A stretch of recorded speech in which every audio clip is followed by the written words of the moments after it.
যে সবসময় আল্লাহকে কাছে মনে করবেন, তিনি আমাকে দেখছেন, তাকে ভয় করে চলার চেষ্টা করবেন এবং আল্লাহর কাছে দোয়া করবেন যেন তিনি আমাকে আপনাকে সত্যিকার অর্থে হকের পথে রাখেন। এই দোয়াটা আলেমকে করতে হবে।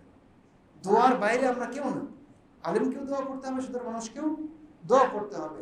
যারা আপনারা দিনের জ্ঞান অন্বেষণ করছেন তাদেরকেও দোয়া করতে হবে। তো এটা একটা বৈশিষ্ট্য যে আমরা আল্লাহর কাছে দোয়া করব, আল্লাহর কাছে চাইবো দিনের জ্ঞান, হক, তাওহীদ, অন্যায় থেকে বেঁচে থাকার জন্য আল্লাহর কাছে আমরা দোয়া করব। আমরা আল্লাহর কাছে দোয়া করব, ইয়া মুকাল্লিবাল কুলুব সাব্বিত কলবি আলা দীনিক। আমরা আল্লাহর কাছে দোয়া করব, আল্লাহুম্মা মুসাররিফাল কুলুব সাররিফ কুলুবানা আলা তাআতিক। আমরা আল্লাহর কাছে দোয়া করব, রব্বানা আতিনা ফিদ দুনিয়া হাসানাহ ওয়া ফিল আখিরাতি হাসানাহ ওয়া কিনা আযাবান নার।